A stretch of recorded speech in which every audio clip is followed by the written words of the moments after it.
Peace, family. My name is Vicki Dillard for African Diaspora, this channel. Thank you so much for tuning in, family.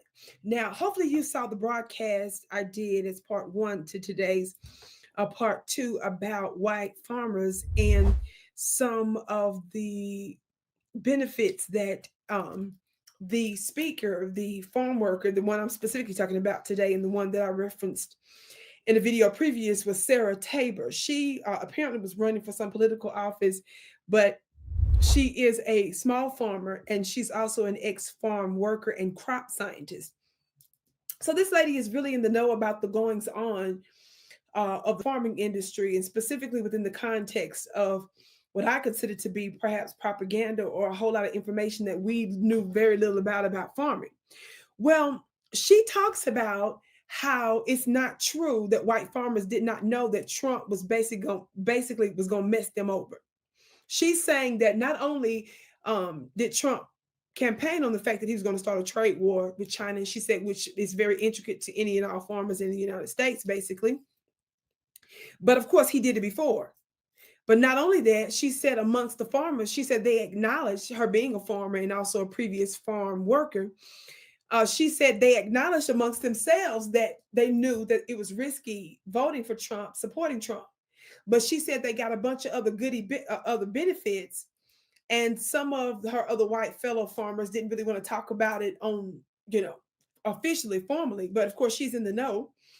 I talked about one of the first major benefits, which was to the tune of at least $52 billion. So while they're playing like that, they're doing something for the black farmers with that two little measly $1 billion that was owed to them since practically Jim Crow. And they're still owed $5 billion in debt relief. None of that combined.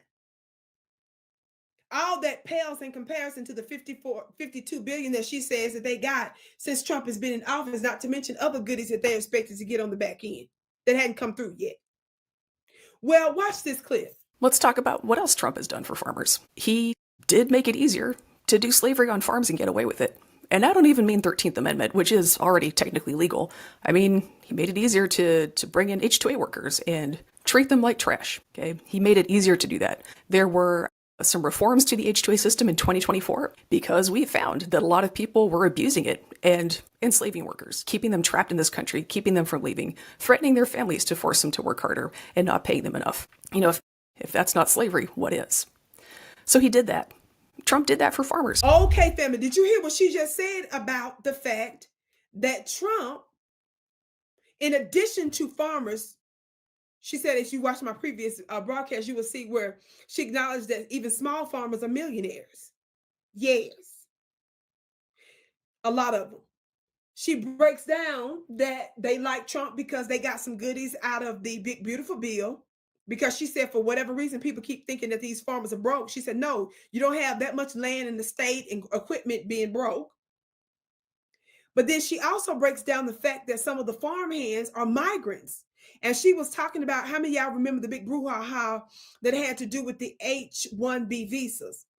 Well, when I looked into it more closely, some of the research I found is that migrants usually don't use necessarily the H-1B for farm work, because that's really supposed to be, I believe, for foreigners that have at least a bachelor's degree and have some sort of a specialty discipline or career. But it says, the research that I found was that the H-1B, she was very likely referring to the H-2A visas for temporary or seasonal agricultural work.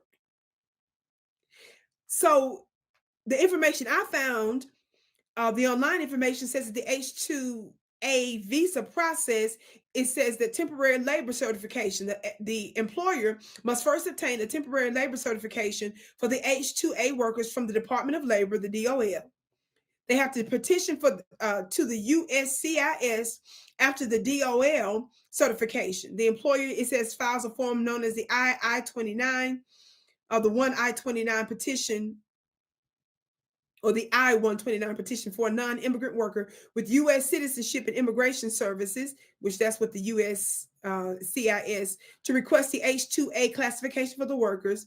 And then it says how if the USCIS approves a petition, the employer can hire the foreign workers. It talks about some of the different key aspects and so forth. And it says the role of labor force, there's a growing demand for temporary foreign agriculture workers because the supply of available U.S. farm labor is shrinking. Honey, I don't know if that's really true or not. If you're not paying the folks no, I mean, if you're not paying the people no money, of course they're not going to be wanting to be there for slave labor. But notice the lady calls them slaves.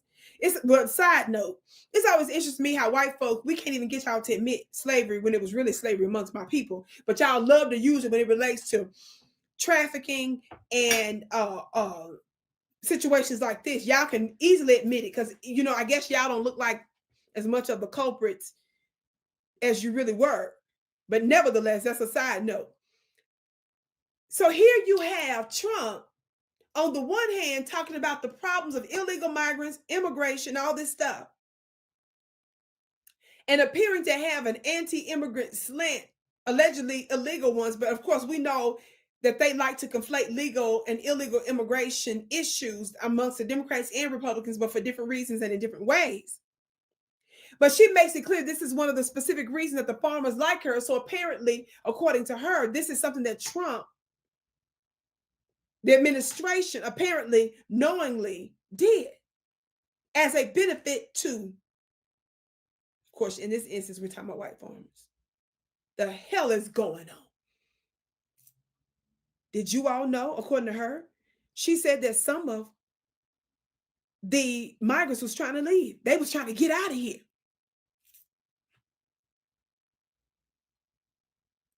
But the farmers, white farmers presumably mostly, didn't want to leave. Let them leave, and apparently was making calls to their family to make them stay and work harder for low wages. All under the blessing, according to what this lady is saying here, of the Trump administration. Family, this needs to be exposed. All this technology. And why certain black folks, no wonder they wanted to push out a lot of the black farmers. They making money on the farms. She said it's the small farms that she said a lot of them are millionaires. Getting cheap labor, a lot of them with workers, and getting all kind of benefits. And Trump is giving them money that the average person knows nothing about, to the tune of $52 billion. And she said that they got free money before, even when sales were down, but Trump gave them money on the side. She said that's what they was expecting this time, even when they knew sales was going to be down, even though they knew Trump was saying he going to start a trade war. She said they was willing to take the risk because he gave them money before. But we got to expose this mess.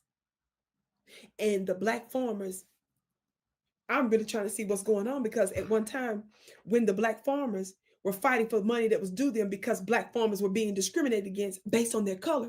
Remember how many white farmers came forward to cry and try to get some of their money, talking about it was racism? This is some crazy stuff. We can't be in a la-la land with y'all.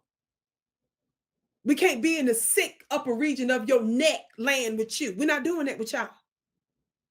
This is how white supremacy works.